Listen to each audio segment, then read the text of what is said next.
প্রত্যেকে আবারও আমার ইউটিউব চ্যানেলে স্বাগত। আজকের ভিডিওতে আমরা বিভাজ্যতা বা ডিভিজিবিলিটির ডেফিনেশনটি বোঝার চেষ্টা করব এবং কিছু ফান্ডামেন্টাল থিওরেমও এই ডিভিজিবিলিটি সংক্রান্ত আমরা জানবো, যাতে আমাদের এই ডিভিজিবিলিটি বা বিভাজ্যতা সম্পর্কে কোনো রূপ ডাউট না থাকে।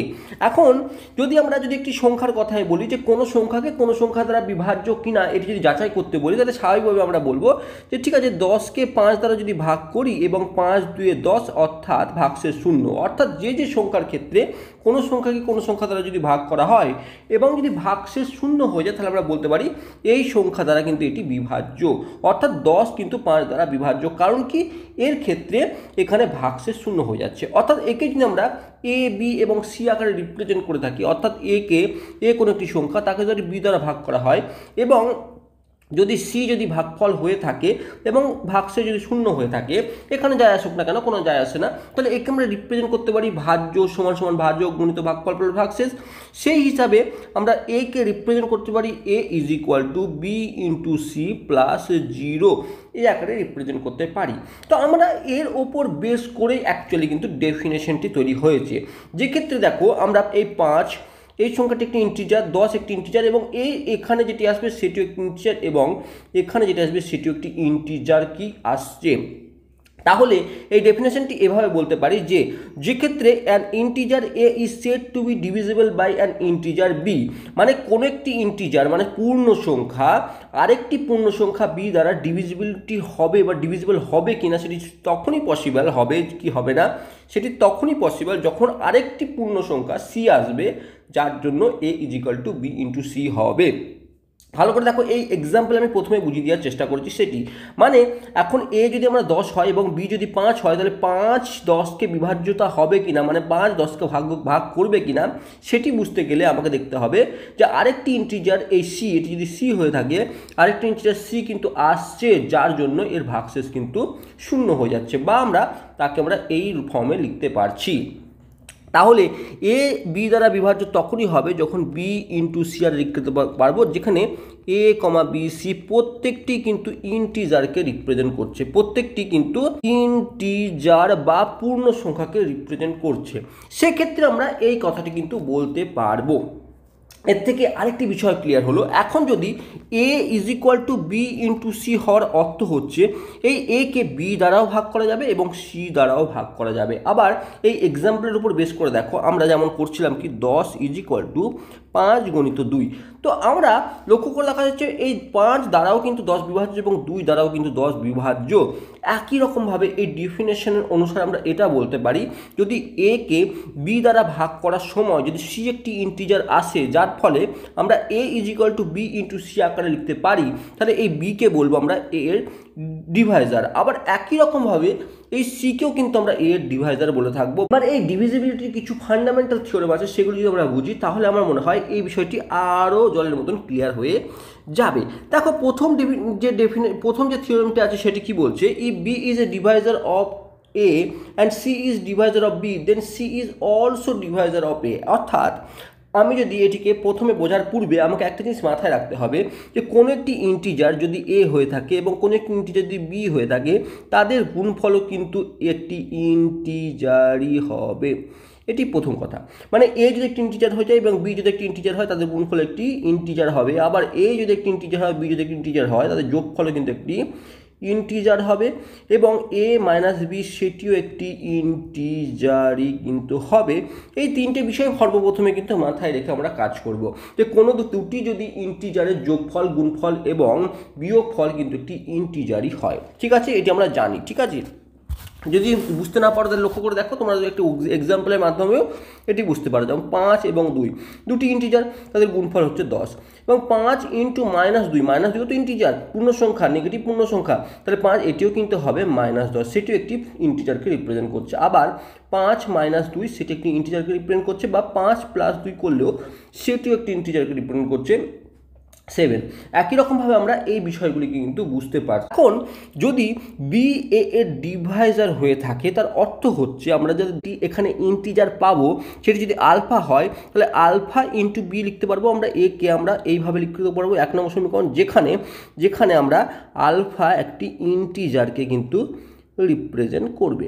মানে আমি যদি সংজ্ঞা অনুসারে আমরা যদি দেখি, যদি বি যদি এর ডিভাইজার হয়ে থাকে তাহলে একে আমরা আলফা ইন্টু বি আকারে লিখতে পারবো, যেখানে আলফা একটি ইন্টিজার হবে। তাই তো বললাম আমরা ডেফিনেশন এটিতে পড়েছি। আবার বলছে C is a divisor of B, তাহলে বিকেও আমরা কোনো একটি ইন্টিজার গামা ইন্টু বি লিখে দিচ্ছি, আমি গামা ইন্টু সি করতে পারি। 2 নম্বর সমীকরণ, সি হচ্ছে C is a divisor of B, B এরও সি হচ্ছে ডিভাইজার, তাহলে আমরা তাকেও আমরা এইভাবে রিপ্রেজেন্ট করতে পারবো, যেখানে গামা ইজ একটা ইন্টিজার, মানে আমরা একটি ইন্টিজার পাবো যার জন্য বিকে আমরা এই ফর্মে লিখতে পারবো। এটি কিন্তু আমাদের ডেফিনেশন থেকে আমরা পাচ্ছি।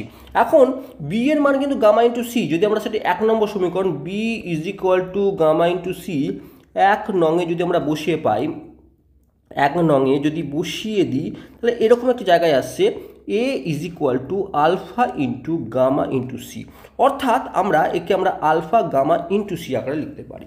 এখন এখান থেকে একটা জিনিস পাচ্ছি, দেখো এ ইজ ইকুয়াল টু এই যে এই জায়গাটি পেলাম, সেখান থেকে খুব সুন্দরভাবে আমরা বুঝতে পারছি। দেখো লক্ষ্য করার বিষয় হচ্ছে যে আলফা এবং গামা দুটি ইন্টিজারের কিন্তু গুণফল সবসময় একটি ইন্টিজারকে রিপ্রেজেন্ট করছেন, এবং ইন্টু সি একটা আছে, এ ইজ ইকুয়াল টু এ আকারে এসেছে। অর্থাৎ এটি তখনই পসিবল যখন এ সি দ্বারা ডিভিজিবল। এ যখন সি দ্বারা ডিভিজিবল হবে তখনই কিন্তু একটি ইন্টিজারকে পাবো, যার জন্য আমরা তার গুণফল কিন্তু আমরা এ কে দ্বারা রিপ্রেজেন্ট করতে পারবো। এটি আমরা ডেফিনেশন পড়েছি। তাহলে আমরা এই যে 3 নম্বর এই যে সমীকরণটি পাচ্ছি, এখান থেকে আমরা ক্লিয়ারলি বলতে পারি যে C is a divisor of A, এটি কিন্তু আমরা বলতে পারি। একই রকমভাবে যদি আমরা দ্বিতীয় যখন থিওরেমটি আসছি সেটি দেখার চেষ্টা করি, দ্বিতীয় থিওরেমটি কি বলছে, C is a divisor both A and B. যদি তাই হয়ে থাকে তাহলে এ ইজ ইকুয়াল টু আমরা সি ইন্টু কোনো একটি আমি ইন্টিজার পাবো, যেখানে আলফাটি একটি ইন্টিজার। আবার বিকেও আমরা লিখতে পারি সি ইন্টু একটি বিটা আরেকটি ইন্টিজার পেলাম। অর্থাৎ এখানে আমরা এটি 1 নম্বর সমীকরণ দিলাম এবং এটি 2 নম্বর সমীকরণ দিলাম, পাশে লিখে দিচ্ছি আলফা বিটা দুটি কিন্তু ইন্টিজারকে, যে কোনো একটি ইন্টিজারকে রিপ্রেজেন্ট করছে, এটি যা ইচ্ছা তাই হতে পারে, একটি ইন্টিজারকে কিন্তু রিপ্রেজেন্ট করে। এখন এ যে কেন লিখলাম, কারণ আমাকে বলে দিচ্ছে C is a divisor both A and B, তাহলে আমরা এ কেও সি ইন্টু কোনো একটি ইন্টিজার এবং B is equal to B কেও আমরা সি ইন্টু কোনো একটি ইন্টিজার আকারে কিন্তু লিখতে পারি ডিভিজিবিলিটি ডেফিনেশন অনুসারে। এখন আমরা এই পজিশনে এসেছি। আবার কি চাইছে, আমাকে কি বলতে চাইছে, বলছে C is a divisor of sum of A plus B, বলছে এ প্লাস বি এরও কিন্তু সি হচ্ছে ডিভাইজার হবে। যদি তাই হয়ে থাকে তাহলে আমাকে প্রমাণ করতে কি হবে, যে A plus B is equal to C into কোনো একটি ইন্টিজার, এই ইন্টিজারটি যাই হোক না কেন এটি একটি ইন্টিজার হবে।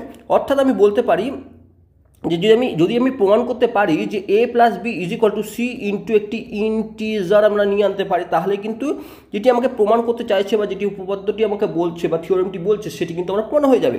তো কী করতে পারি, আমরা 1 প্লাস 2 যদি করে দিই তাহলে কি পাচ্ছি, 1 প্লাস 2 মানে 1 নম্বর সমীকরণ ইজ ইকুয়াল টু 2 নম্বর সমীকরণ করে দিই, তাহলে বাম পক্ষে আসছে এ প্লাস বি এবং ডান পক্ষে পাচ্ছি আমি C into alpha plus C into beta. এখন যদি সি যদি উভয় পক্ষে কমন নিয়ে নিই তাহলে পাচ্ছি আলফা প্লাস বিটা। লক্ষ্য করার বিষয় হচ্ছে আমরা ঠিক এই ফর্মেই চলে এসছে, অর্থাৎ A plus B is equal to C into কোনো একটি ইন্টিজার। অর্থাৎ আমি বলেছিলাম দুটি ইন্টিজারের যোগফল একটি ইন্টিজার হবে, সেই ইন্টিজারটি যা ইচ্ছা হোক না কেন এটি একটি কিন্তু ইন্টিজারকে রিপ্রেজেন্ট করছে। তাহলে আমরা আবারও ডিভিজিবিলিটির যে ডেফিনেশন সে অনুসারে বলতে পারি C is a divisor of A plus B, তাই না, আমরা এর ডিভাইজার বলতে পারি। একই রকমভাবে আমরা যদি আমরা ডিফারেন্সের ক্ষেত্রে আমরা কিন্তু বলতে পারি। 3 নম্বর উপপাদ্যে সেটাই বলছে, দেখো if C is a divisor both A and B then C is divisor of difference of A plus B.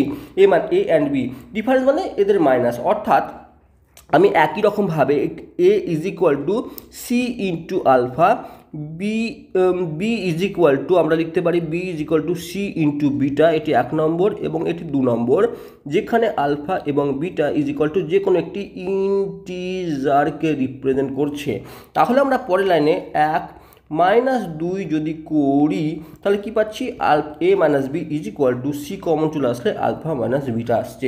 এখন দুটি ইন্টিজারের বিয়োগফল একটি ইন্টিজারকে রিপ্রেজেন্ট করে, তাহলে আমরা A minus B is equal to C into একটি ইন্টিজার কিন্তু দেখতে পাচ্ছি। তাহলে আমরা এটিও বলতে পারি যে C is a divisor of A minus B, যেটি কিন্তু আমাকে থার্ড উপপাদ্য বলেছে। এখন এটি যদি আমরা বুঝে গিয়ে থাকি তাহলে আরেকটি ডেফিনেশন, খুব সুন্দর একটি ডেফিনেশন কি পড়ে নিই, সেটা হচ্ছে কমন ডিভাইজার বা কমন ফ্যাক্টর। কি বলছে তার ডেফিনেশন? বলছে if A and B are both divisible by C then C is said to be a common divisor common factor of A B. মানে কোনো একটি সংখ্যা সি যদি এ এবং বি দুজনকেই ভাগ করতে পারে তাহলে তাকে আমরা কমন ডিভাইজার বা কমন ফ্যাক্টর বলে থাকবো।